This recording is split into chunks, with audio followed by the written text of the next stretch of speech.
দাঁড়িপাল্লা জিতে যাক, বাগেরহাট 4 আসনে জিতে যাক, মোরেলগঞ্জ শরণখোলায় জিতে যাক, পাল্লা আলিম ভাইয়া এবার জিতে যাক। প্রিয় মোরেলগঞ্জ শরণখোলাবাসী, আসসালামু আলাইকুম। প্রাচ্যের ক্যামব্রিজ খ্যাত দেশের দ্বিতীয় প্রাচীন বিদ্যাপীঠ রাজশাহী বিশ্ববিদ্যালয়ের সবুজ চত্বর থেকে উঠে আসা বাংলাদেশ ইসলামী ছাত্র শিবিরের মেধাবী ও সাহসী ছাত্রনেতা অধ্যক্ষ মোহাম্মদ আব্দুল আলিম। ছাত্রজীবন থেকেই সদা হাস্যোজ্জ্বল স্বভাব, নেতৃত্ব গুণ, ত্যাগ ও সাহসিকতার মাধ্যমে তিনি গণমানুষের আস্থা ও ভালোবাসা অর্জনে সক্ষম হয়েছেন। আসন্ন ত্রয়োদশ জাতীয় সংসদ নির্বাচনে দেশের সর্ববৃহৎ ইসলামী রাজনৈতিক দল বাংলাদেশ জামায়াতে ইসলামী তাঁকে বাগেরহাট 4 মোরেলগঞ্জ শরণখোলা আসনের জাতীয় সংসদ সদস্য প্রার্থী হিসেবে মনোনীত করেছেন। চলুন পরিচিত হই অধ্যক্ষ মোহাম্মদ আব্দুল আলিমের জীবন ও কর্মের গৌরবময় কীর্তির সঙ্গে। জন্ম: অধ্যক্ষ মোহাম্মদ আব্দুল আলিম 1966 সালের 1 জুলাই মোরেলগঞ্জ উপজেলার নিশানবাড়িয়া ইউনিয়নের ভাসানতাল গ্রামের ঐতিহ্যবাহী তালুকদার বাড়ি তার নানার বাসগৃহে জন্মগ্রহণ করেন। পারিবারিক পরিচিতি: পিতা মরহুম তফসির উদ্দিন আহমেদ ছিলেন একজন সৎ, ন্যায়পরায়ণ ও ধর্মভীরু অবসরপ্রাপ্ত পুলিশ কর্মকর্তা। মাতা মরহুমা ফাতেমা বেগম ছিলেন ধর্মভীরু ও পরোপকারী। অধ্যক্ষ মোহাম্মদ আব্দুল আলিম শহীদ মাহফুজুর রহমানের চাচা, যিনি 2024 সালে স্বৈরাচার বিরোধী ছাত্র জনতার গণ অভ্যুত্থানে শহীদ হন। শিক্ষা জীবন: অধ্যক্ষ মোহাম্মদ আব্দুল আলিম পিরোজপুর সরকারি উচ্চ বিদ্যালয় থেকে কৃতিত্বের সাথে এসএসসি, দক্ষিণ বাংলার অন্যতম শ্রেষ্ঠ বিদ্যাপীঠ ভোলা সরকারি কলেজ থেকে এইচএসসি সম্পন্ন করেন। পরবর্তীতে প্রাচ্যের ক্যামব্রিজ খ্যাত রাজশাহী বিশ্ববিদ্যালয়ের রাষ্ট্রবিজ্ঞান বিভাগ থেকে স্নাতক সম্মান ও স্নাতকোত্তর এমএ ডিগ্রি অর্জন করেন।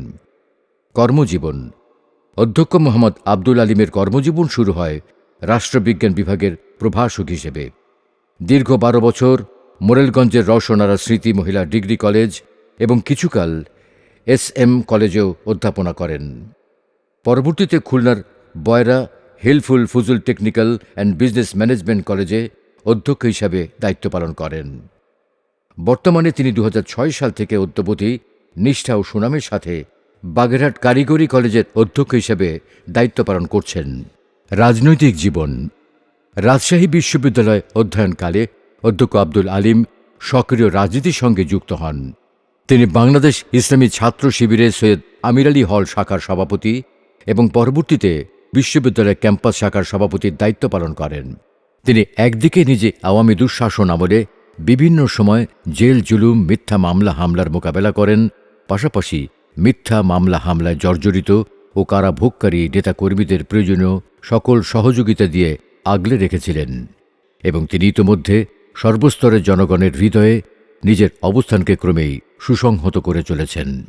সামাজিক কাজ: অধ্যক্ষ মোহাম্মদ আব্দুল আলিম কেবল একজন রাজনীতিবিদই নন, তিনি একজন সমাজসেবক, সাহিত্যিক, সঙ্গীত শিল্পী, ক্রীড়াবিদ ও খ্যাতিমান সংগঠক হিসেবে সকলের কাছে সমাদৃত।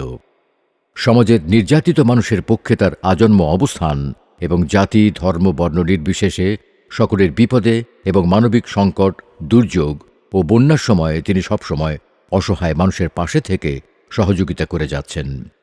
ফলে তিনি মোরেলগঞ্জ শরণখোলার অসহায় ও বিপদগ্রস্ত মানুষের কাছে আস্থার প্রতীক হিসেবে পরিচিত।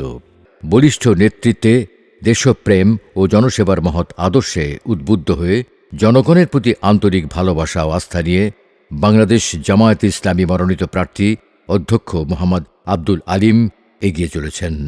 আসুন আসন্ন ত্রয়োদশ জাতীয় সংসদ নির্বাচনে বাগেরহাট 4 মোরেলগঞ্জ শরণখোলাকে দুর্নীতিমুক্ত, সুখী, সমৃদ্ধশালী, আধুনিক ও নিরাপদ জনপদ হিসেবে গড়ে তুলতে ইনসাফের প্রতীক দাঁড়িপাল্লায় আপনাদের মূল্যবান ভোট দিয়ে অধ্যক্ষ মোহাম্মদ আব্দুল আলিমকে জাতীয় সংসদ সদস্য হিসেবে জয়যুক্ত করি।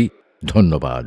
দাঁড়িপাল্লা জিতে যাক, বাগেরহাট 4 আসনে জিতে যাক, মোরেলগঞ্জ শরণখোলায় জিতে যাক, পাল্লা আলিম ভাইয়া এবার জিতে যাক। ভোটটা হলো তোমার আমার কাছে আমানত, দেশের উন্নয়নে সৎ প্রার্থী প্রয়োজন। Presented by Digital Media Center.